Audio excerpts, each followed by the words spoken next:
तो सत्ता के लिए जब भाई की हत्या कर सकता है कोई, तो फिर हिंदू मुस्लिम क्यों नहीं कर सकता?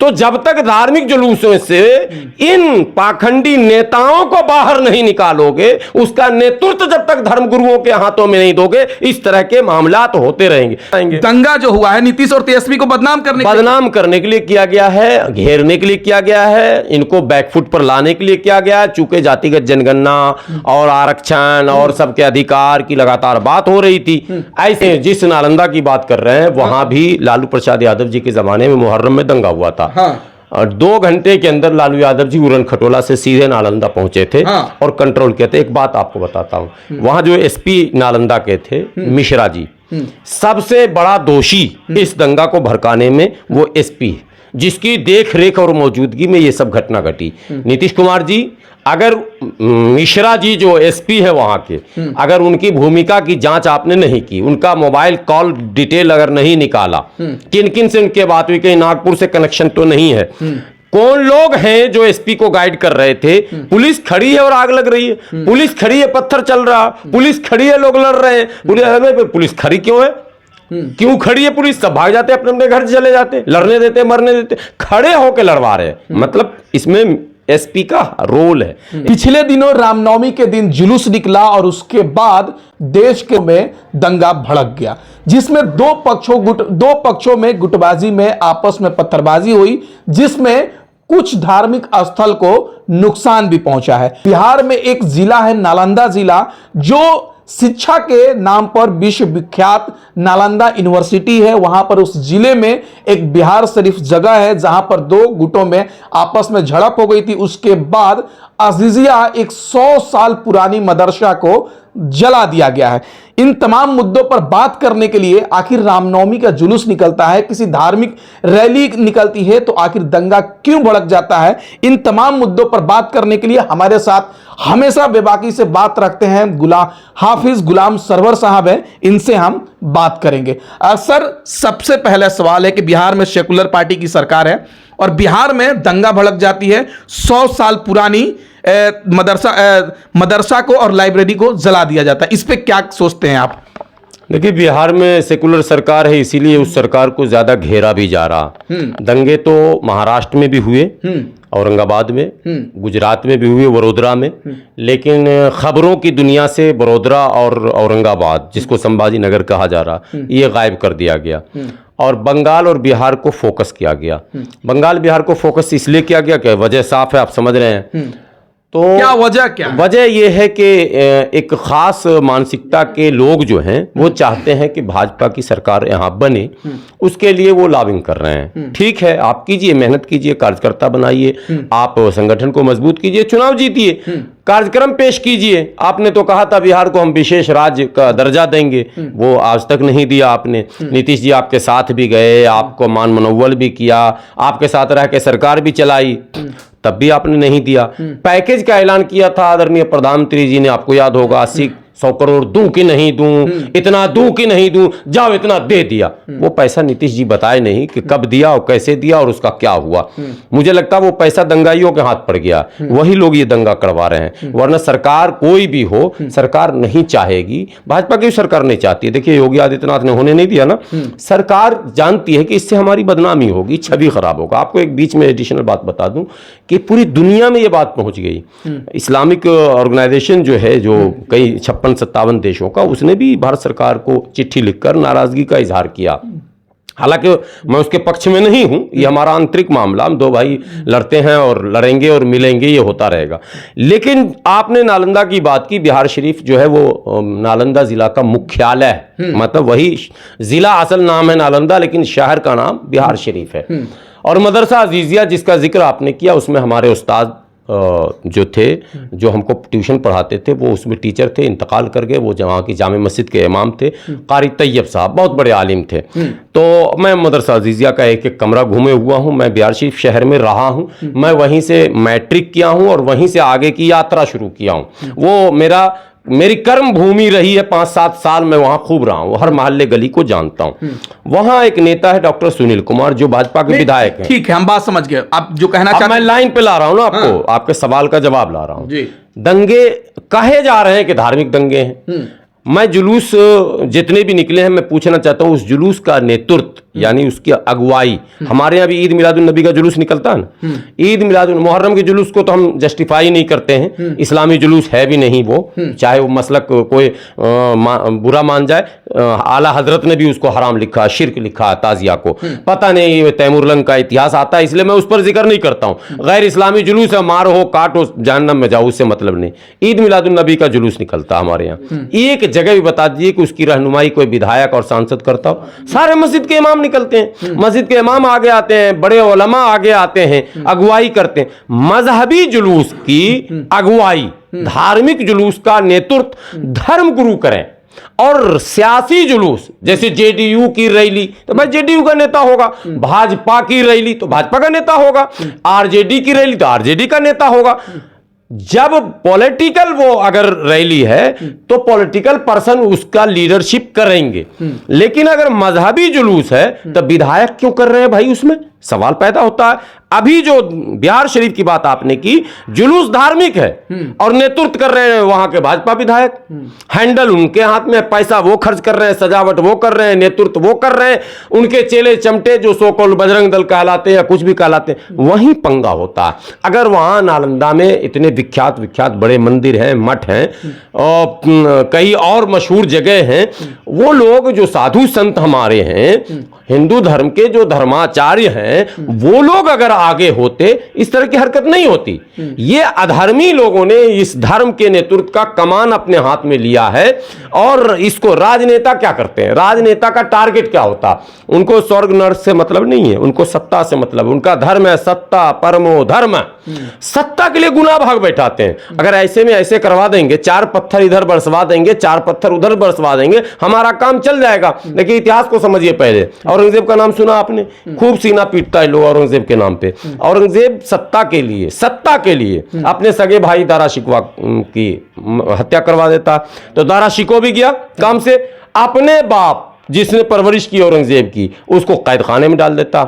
एक अलग लॉजिक है कि नहीं वो ऐसा वैसा, वो ठीक है, वो लॉजिक जो पेश करते हैं वो मजहबी नुक्ते नजर से, लेकिन राजनीतिक दृष्टिकोण से सत्ता प्राप्ति के लिए अब आप आ जाइए। अभी 5-7 दिनों पहले उसी बिहार की धरती पर जो आपके नोट में फोटो है ना अशोका, जो आपके झंडे में भी अशोक चक्र गर्व है ना अशोक पर, अशोक का इतिहास जरा पढ़िए तो, कलिंगा का इतिहास पढ़िए, उसने अपने कितने भाइयों की हत्या की।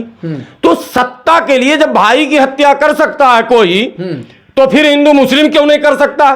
तो जब तक धार्मिक जुलूसों से इन पाखंडी नेताओं को बाहर नहीं निकालोगे, उसका नेतृत्व जब तक धर्मगुरुओं के हाथों में नहीं दोगे, इस तरह के मामला तो होते रहेंगे। इसलिए मैं नीतीश कुमार जी से कहता हूं, आप नीतीश कुमार का फेलियर नहीं है यहाँ पर? फेलियर है, बिल्कुल है। सरकार में वो है तो उनको तो जिम्मेदारी लेनी पड़ेगी, फेलियर है। लेकिन एक बात मैं कहता हूं, वो अनुभवी लोग हैं। वो नीतीश कुमार जी कह रहे हैं कि कहीं ना कहीं कोई ना कोई इस पे झमेला किया है, मतलब दोषी है जो इस तरह से माहौल बनाया है। इस पहले से प्लानिंग थी, तो क्या उनकी भी तो जिम्मेदारी थी कि दंगा भड़क गया तो वहां पर पहुंच जाए, सासाराम पहुंच जाए, बिहार शरीफ पहुंच जाए, मुख्यमंत्री थे तो, क्योंकि लालू प्रसाद यादव जी लालू प्रसाद यादव जी मुख्यमंत्री थे तो खुद उन्होंने गया था, इनकी भी तो जिम्मेदारी थी जाने। नहीं, जिस नालंदा की बात कर रहे हैं वहां भी लालू प्रसाद यादव जी के जमाने में मुहर्रम में दंगा हुआ था।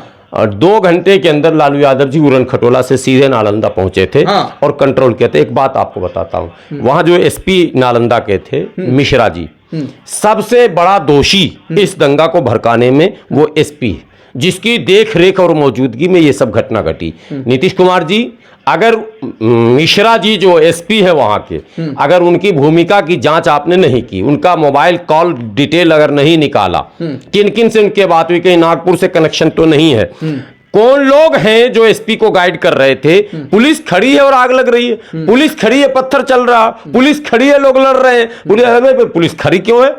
क्यों खड़ी है पुलिस? सब भाग जाते अपने अपने घर चले जाते, लड़ने देते मरने देते, खड़े होकर लड़वा रहे। मतलब इसमें एसपी का रोल है, एसपी का हाथ है। हालांकि बाद के दिनों में मनु महाराज को भेज दिया गया 2 दिन के बाद, लेकिन तब तक तो जो सब कुछ होना था वो हो लिया।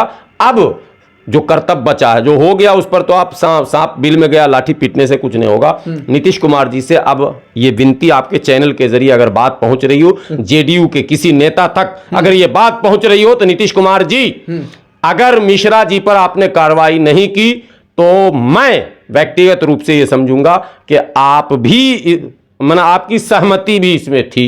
अगर कार्रवाई नहीं हुई डीएम पर, एसपी पर तो होनी चाहिए, डीएम से ज्यादा दोषी, ठीक है, और कार्रवाई नहीं, पूरी जांच, जबरदस्त जांच हो गई ये क्यों हुआ, और जांच में जो अगर कुल्लू निकलेगा ही तो फिर उनको मुकदमा उन पर भी कर दीजिए, नौकरी उनकी खत्म होनी चाहिए जिंदगी भर के लिए, दूसरे एसपी के लिए सबक हो जाएगा। अच्छा, चलिए एक सवाल और जानना चाहेंगे, आखिरी एक दो सवाल बात खत्म करेंगे कि कुछ लोग कह रहे हैं कि धार्मिक जुलूस पर मस्जिद से पत्थर फेंकी जाती है। आखिर मस्जिद के पास ही क्यों पत्थर फेंके जाते हैं, मस्जिद के पास ही दंगा क्यों भड़क जाता है, इस पे क्या कहेंगे आप? जितने मुसलमान हैं, आगरा और रांची में 2 अस्पताल है, दिल्ली में शादरा में भी एक अस्पताल है, सबको भर्ती करवा दीजिए। सब पागल हो चुके हैं मुसलमान। इसका मतलब यह आरोप लगाने वाले कैसे बोल देते हैं किस मुंह से भाई कि मस्जिद से पत्थर चला? कहीं भी यह आज तक साबित नहीं हुआ कि मस्जिद से पत्थर चला। सुनिए, ये मस्जिद अगर पत्थरबाज इतने तायनात थे मुसलमान, तो मदरसा अजीजिया को 4 घंटे तक आप जलाते रहे, मुसलमान पत्थर लेकर क्यों नहीं पहुंचा? आपने मजार में आग लगाया, मुसलमान पत्थर लेकर क्यों नहीं पहुंचा? कब्रिस्तान को आपने रौंद दिया पैदल चल के, आप मुसलमान पत्थर लेकर क्यों नहीं पहुंचे? अब मुसलमान के घर में घुस के मारो, मस्जिद में घुस के मारो, इमाम को मारो, आग लगा दो, कुरान शरीफ जला दो, मुसलमान कुछ न बोले। अगर कुछ भी बोलेगा तो पत्थरबाज बना दूंगा। एक इनको जब ये हारने लगते हैं डिबेट में तो कश्मीर का नाम उठा लेते हैं, कश्मीर में तो आप लोग करते थे। अरे भाई वो अलग डिस्प्यूट है, वो रिलीजियस डिस्प्यूट नहीं है, पॉलिटिकल डिस्प्यूट को आप इसमें घुसेड़ देते हैं। मतलब जो भी डिस्प्यूट है ना, सबको लाके इसमें इस्लाम में फिट करना ये चाहता है। ये सब बिल्कुल बकवास है। मुसलमानों की कहीं से ठीक है, कुछ सरफिरे लड़के होंगे जो काउंटर किए होंगे, अब भाई काउंटर करने में तो आप रोक भी नहीं सकते। मेरा बच्चा मुझे कोई आकर 2 लाठी मारे और मेरा बेटा अगर जवाब में 4 लाठी मारे, मैं अपने बेटा को मुजरिम नहीं कहूंगा, बिल्कुल नहीं कहूंगा। क्यों कहूंगा? आप मेरे इमाम को आप गाली बकिए और मुक्तदी अगर आपको दौड़ाए तो आप कहेंगे क्यों दौड़ाया? अरे भैया ये कहीं से लॉजिक सेट ही नहीं बैठता। इसलिए जो गलतियां हुई हैं, जुलूस की आड़ में, धर्म की आड़ में राम के नाम को अपमानित करने का कुकृत आरएसएस और बजरंग दल के उन तमाम प्रशिक्षित भटके हुए अधर्मी नौजवानों ने किया है, जो धर्म का चोला ओढ़े हुए हैं। हिंदू धर्म गुरुओं को भी गंभीर चिंतन करने की आवश्यकता है। यदि वो नहीं करेंगे तो भस्मासुर, आपने सुना है, या आप ही के लिए भस्मासुर बन जाएंगे। चलिए लास्ट सवाल जानना चाहेंगे, नीतीश कुमार को, तेजस्वी यादव को, क्या बिहार शरीफ, सासाराम जाकर उनके जो दुकान जलाए गए हैं, घर जलाए गए हैं, क्या उनको मुआवजा देना चाहिए या नहीं देना चाहिए? और देना चाहिए तो इतना लेट क्यों हो रहा है? आखिरी सवाल आपसे जानना चाहिए। देखिए, असल में नीतीश कुमार बहुत गंभीर आदमी है। हाँ। आपको पता है, नीतीश कुमार के इतिहास को पढ़िए, वो बोलते कम हैं, करते ज्यादा हैं। नीतीश कुमार अभी चुप्पी साधे हुए हैं। वो दौरे पर इसलिए नहीं जा रहे कि उन्हें पता है कि हालात ऐसे हैं कि फिर वो ध्रुवीकरण हो जाएगा। सारे अफसरों को लगा दिया गया है, सारे पदाधिकारियों को ड्यूटी दे दी गई है, शांति है, अमन है, रैलियां भी निकलने लगी हैं, वो भाईचारे वाली जो होती है, जिसको सद्भावना रैली बोलते हैं। सारी दुकानें खुल चुकी हैं, बाजार खुल गए हैं। रैपिड एक्शन फोर्स के अलावा बिहार पुलिस पूरी तरह से, बीएमपी सब तैनात है। अफसरों को, गृह सचिव को और डीजी को डायरेक्ट उस इंडिकेट कर दिया गया। हाँ, मुआवजे का ऐलान, 5 लाख रुपया मुआवजे का ऐलान मृतक के परिवार को कर दिया गया है। जो एक बच्चा दुर्भाग्यपूर्ण, जिनके दुकान जले हैं, वो सारा ऐलान विदिन 1 वीक सबका निपटारा होगा। चूंकि परिस्थितियां वहां पर पॉलिटिकल बहुत विचित्र है। नीतीश कुमार एक भंवर में फंसे हुए हैं इस वक्त और बहुत चुनौतीपूर्ण माने राजनीति वो कर रहे हैं। ऐसे में संयम से अगर वो काम ले रहे हैं तो मैं तो कहता हूं कि ये परिपक्व नेता की पहचान है। लेकिन शुरू के दिनों में जो सुस्ती इन्होंने की है उसका खमियाजा जनता भुगत चुका है। इनको शुरू में ही माने उस मोड में ये राजनीतिक शिकार तो नहीं हुआ ये दंगा? हाँ, शिकार, राजनीतिक शिकारी हुआ है और नीतीश कुमार को भी राजनीतिक नवाला बनाने का प्रयास किया गया है। और इसमें इनके अपने भी कहीं ना कहीं शामिल हैं, कहीं ना कहीं इनके अपने जो कहलाते हैं, जैसे सीआरपी सिंह जैसे लोग थे ना पुराने, आपको पता बिहार शरीफ के ही वो भी हैं, पता है कि नहीं पता? बिहार शरीफ के इनके अपने 2-4 नेता हैं, वो इनकी छवि को धूमिल करने के लिए कोई ना कोई अपने हैं। नीतीश कुमार के छवि धूमिल करने के लिए, धूमिल करने के लिए नीतीश कुमार की और साथ में तेजस्वी तो लपेटे में अब आएंगे ही, साथ में तो दोनों आएंगे। दंगा जो हुआ है नीतीश और तेजस्वी को बदनाम करने के लिए किया गया है, घेरने के लिए किया गया है, इनको बैकफुट पर लाने के लिए किया गया है। चूंकि जातिगत जनगणना और आरक्षण और सबके अधिकार की लगातार बात हो रही थी, ऐसे में इनको यह लग रहा था उन ग्रुप को कि इससे इनकी लोकप्रियता बढ़ जाएगी, सर्व समाज इनके करीब आ जाएगा, मुसलमानों का एक बड़ा तबका भी इनके करीब आ चुका है नीतीश कुमार के व्यक्तिगत। तेजस्वी के साथ तो मुस्लिम वोट था ही बचा कुचा, तो ऐसे में यह षड्यंत्र हुआ बड़े पैमाने पे नीतीश जी को। किसका हाथ हो सकता है तेजस्वी और नीतीश कुमार को बदनाम करने के? नीतीश के अपने हैं, नीतीश के आस्तीन के सांप हैं, नीतीश के दाएं बाएं रहने वाले लोग ही हैं। अब ये नीतीश कुमार जी के ऊपर है, वो जांच करके पता लगा के ये देखें कि है कौन। हाँ, एक विनती आपके चैनल के जरिए, पता चल जाए नीतीश कुमार जी, सार्वजनिक जरूर कर दीजिएगा। पब्लिक भी जानना चाहती है ये है कौन गद्दार जो आपके साथ भी, देश के साथ भी, समाज के साथ भी और धर्म के साथ भी, सबके साथ गद्दारी कर रहा। इस गद्दार को बेनकाब अगर आप नहीं करेंगे तो फिर बात ये समझी जाएगी कि दाल में काला है। चलिए, बहुत शुक्रिया सर बात करने के लिए। तो हमारे साथ सोशल एक्टिविस्ट, सामाजिक कार्यकर्ता हाफिज गुलाम सरवर थे।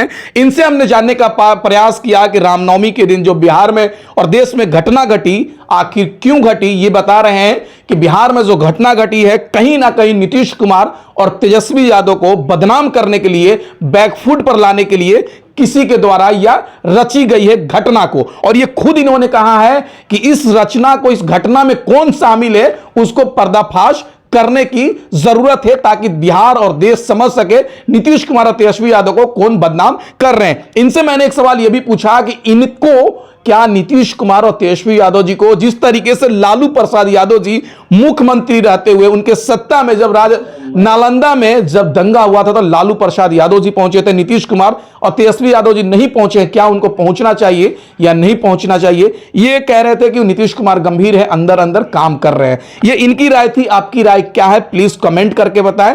और चैनल को सब्सक्राइब नहीं किया तो प्लीज चैनल को सब्सक्राइब कर दे।